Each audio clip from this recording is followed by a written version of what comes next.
بسم الله الرحمن الرحيم.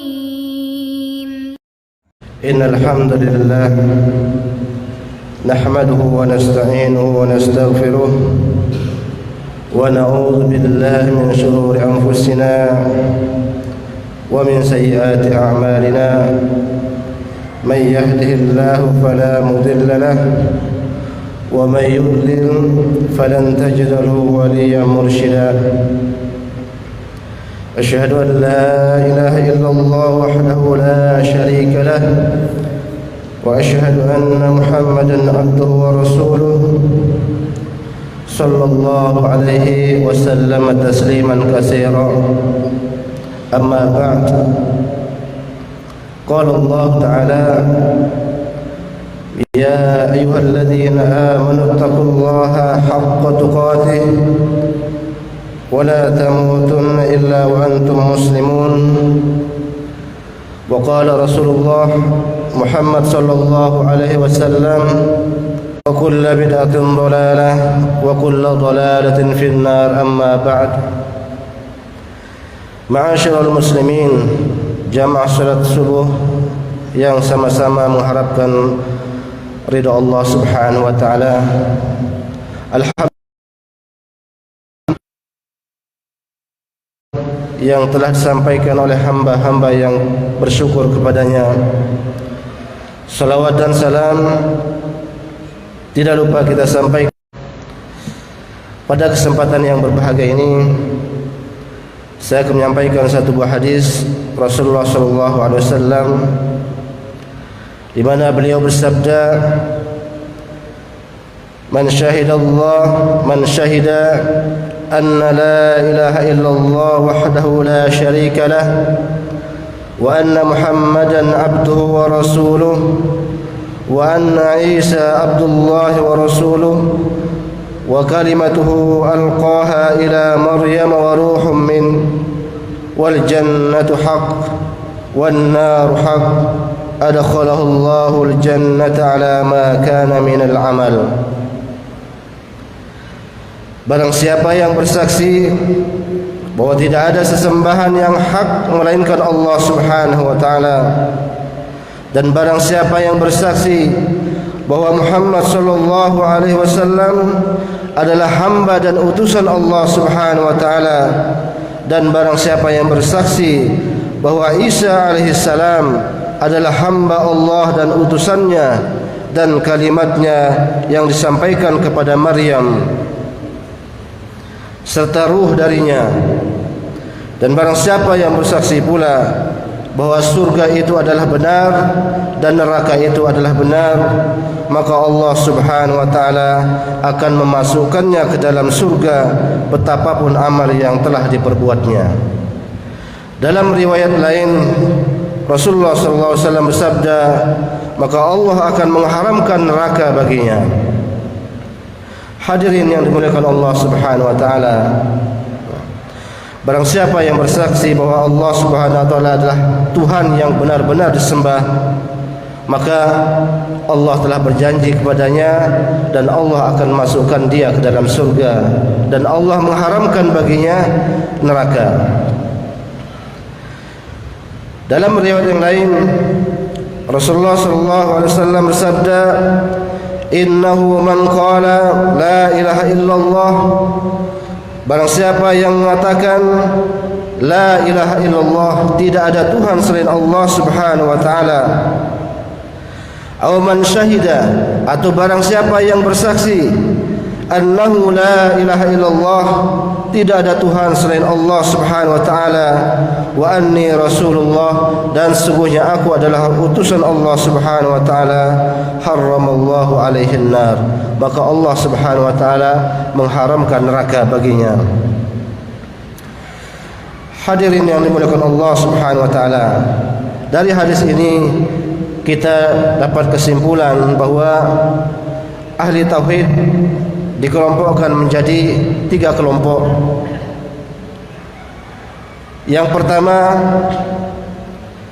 kelompok yang betul-betul memurnikan tauhid kepada Allah Subhanahu wa taala.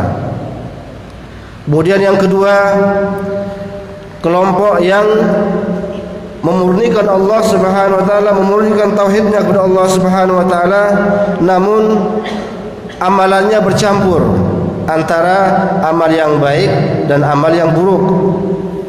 Kemudian yang ketiga, kelompok yang menerapkan tauhid kepada Allah Subhanahu wa taala, namun dosanya lebih banyak ketika menghadap Allah Subhanahu wa taala. Hadirin yang dimuliakan Allah Subhanahu wa taala, kita akan bahas satu persatu, mulai dari kelompok pertama, yaitu orang yang betul-betul melaksanakan atau memurnikan tauhid kepada Allah Subhanahu wa taala. Mereka ini adalah kelompok yang telah dijanjikan oleh Allah Subhanahu wa taala akan memasuki surga tanpa hisab dan tanpa diazab oleh Allah Subhanahu wa taala lebih dahulu. Ini kelompok yang pertama. Di dalam hadis yang lain, Rasulullah sallallahu alaihi wasallam menyebutkan ada 70.000 dari kalangan umat ini yang akan masuk surga tanpa hisab dan tanpa azab terlebih dahulu. Nah, siapa mereka? Apakah kita termasuk di antara itu? Ya. Kemudian Rasulullah menyebutkan bahwa ciri 70.000 orang tersebut, yang pertama adalah orang tersebut tidak pernah meminta diruqyah. Dia dalam kondisi sakit, kemudian dia minta para tukang ruqyah untuk meruqyah dia. Nah, orang yang tidak pernah meminta ruqyah, maka dia bisa dipastikan mendapatkan jaminan ini, yaitu masuk surga tanpa hisab dan tanpa azab terlebih dahulu. Kemudian ciri yang kedua, dia tidak pernah berobat dengan besi yang dipanaskan. Ya. Kalau kita lihat dulu, mungkin pernah kita kalau pas di suntik cacar dengan pakai alat yang panas, ya. Saya juga merasakan waktu kecil, ya. Itu dengan ditempelkan besi panas di sini. Nah, ternyata itu termasuk dia yang dilarang oleh Allah dan Rasulnya. Jadi barang siapa yang minta dikai, namanya ya, kai, ya, berobat dengan cara kai, dengan cara besi yang dipanaskan. Nah, ini dilarang oleh Rasulullah SAW. Nah, kalau itu kita hindari, maka ada jaminan kita mendapatkan surga tanpa hisab dan tanpa azab. Ini golongan yang pertama. Mereka adalah benar-benar mentauhidkan Allah Subhanahu wa taala, benar-benar membersihkan dirinya dari syirik kepada Allah Subhanahu wa taala, baik syirik kecil maupun syirik besar. Mereka benar-benar membersihkan diri dari bid'ah-bid'ah, baik bid'ah yang kecil maupun yang besar, ya.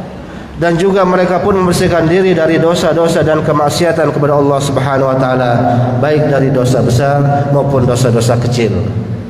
Nah, ini kelompok yang pertama adalah orang yang mendapatkan masuk surga tanpa hisab dan tanpa neraka.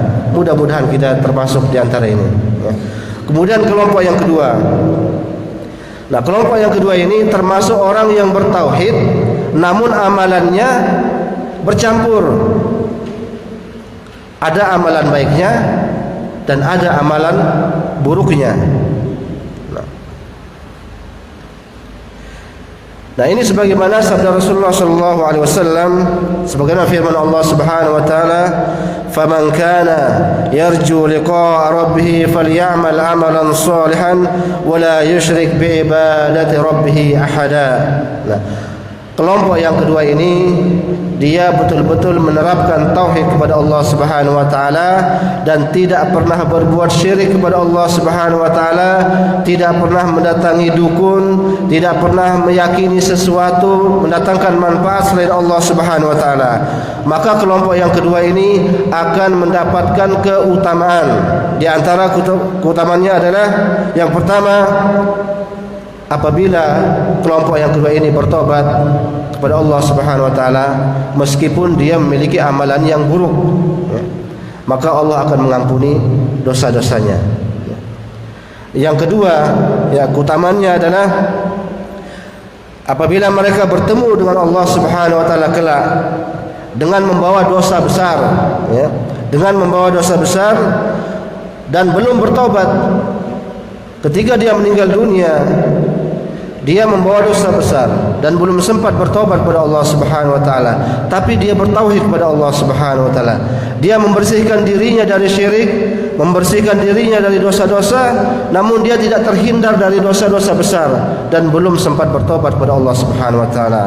Maka keutamaannya kelompok yang kedua ini adalah Allah akan ampuni dosanya tanpa hisab, dan Allah akan masukkan surga tanpa hisab, namun akan diazab terlebih dahulu.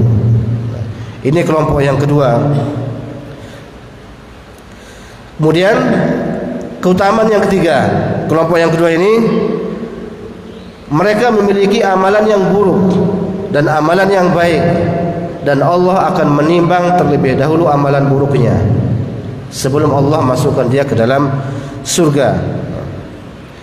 Ini adalah anugerah dari Allah Subhanahu wa taala.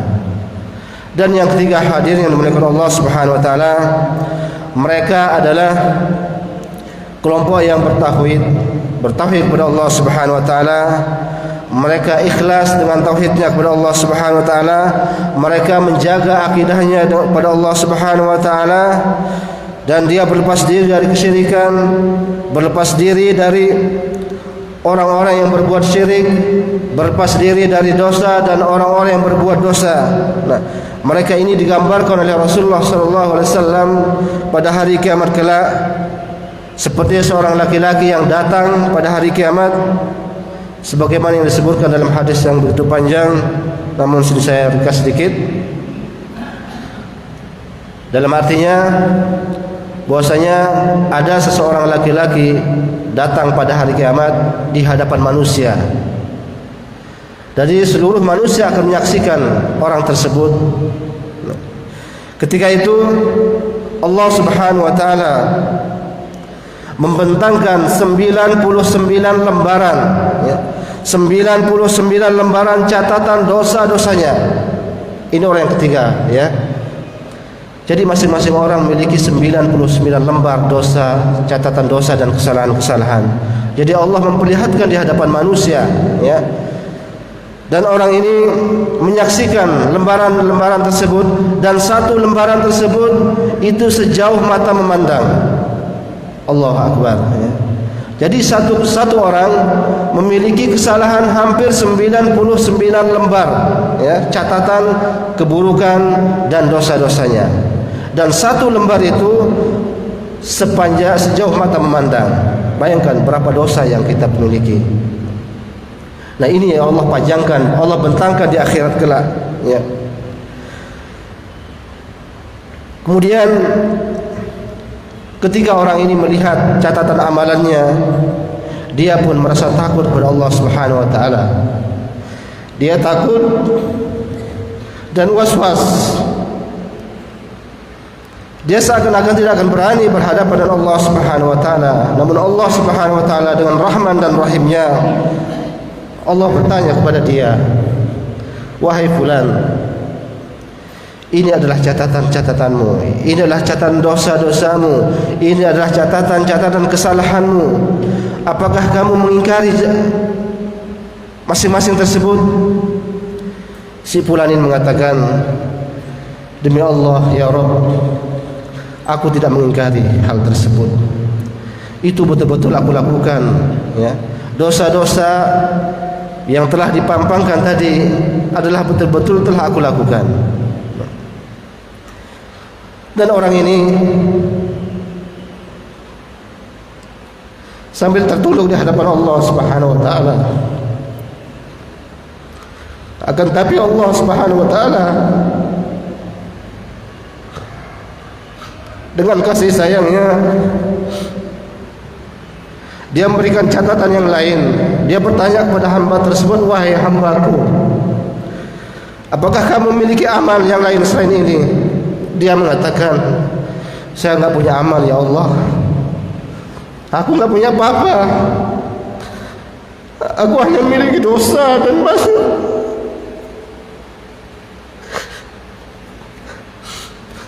Aku tidak memiliki apa-apa ya Allah. Aku tidak punya amal sedikit pun." Tapi Allah Subhanahu wa taala dengan rahimnya, Allah mengeluarkan kartu, ya. Dan kartu tersebut Allah simpan di timbangannya, dan timbangan tersebut ternyata lebih berat daripada lembaran-lembaran yang 99 lembar tadi yang isinya hanyalah dosa dan kesalahan-kesalahannya.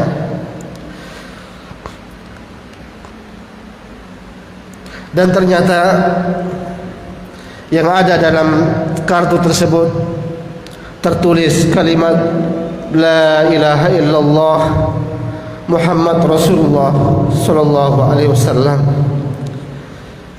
Ternyata itu yang membuat amalan buruknya kalah dengan kalimat La ilaha illallah. Namun yang jadi pertanyaan kita hadirin, apakah setiap orang yang mengucapkan La ilaha illallah Muhammad Rasulullah akan masuk surga, akan diampuni dosanya? Tidak hadirin, ya. Allah akan mengampuni mereka selama mereka tidak berbuat syirik kepada Allah Subhanahu wa taala. Sebesar apapun dosanya, asalkan dia tidak pernah berbuat syirik, maka Allah akan ampuni dosanya. Allah akan masukkan dia ke dalam surganya. Inilah rahman dan rahimnya Allah Subhanahu wa taala. Jadi ada 3 golongan orang-orang yang bertauhid. Yang pertama adalah orang yang betul-betul memurnikan tauhidnya kepada Allah Subhanahu wa taala tanpa berbuat kesalahan, tanpa berbuat syirik kepada Allah Subhanahu wa taala.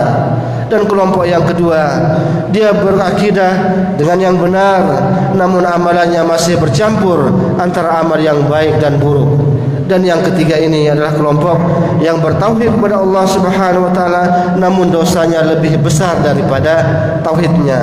Namun dia memiliki kalimat La ilaha illallah Muhammad Rasulullah sallallahu alaihi wasallam. Bahkan di akhir zaman, sebagaimana yang disebutkan ya dalam hadis Rasulullah sallallahu alaihi wasallam, bahwasanya di akhir zaman nanti tidak ada satupun manusia yang masih ingat kalimat Allah, tidak ada satupun manusia yang bisa membaca Al-Quran, tidak ada satupun manusia yang sholat atau beribadah kepada Allah Subhanahu wa taala, ya.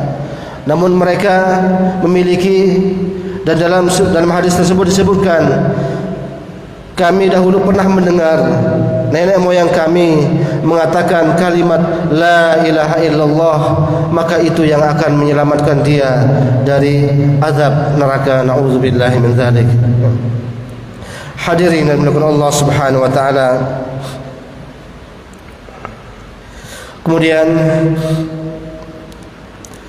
di antara 70.000 orang-orang yang akan masuk surga tanpa hisab, ada kabar gembira dari Rasulullah sallallahu alaihi wasallam bahwa kalau kita hitung 70.000, mungkin kita tidak masuk 70.000 tersebut. Mungkin dari zaman Rasulullah sampai tabi'in dan tabi'ut tabi'in sudah memenuhi 70.000. Apakah kita bisa masuk 70 tersebut?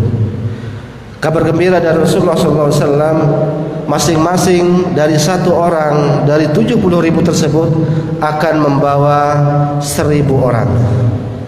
Bisa kita kalikan, yaitu 1.000 dikalikan 70.000. Nah, ini kabar gembira yang pertama.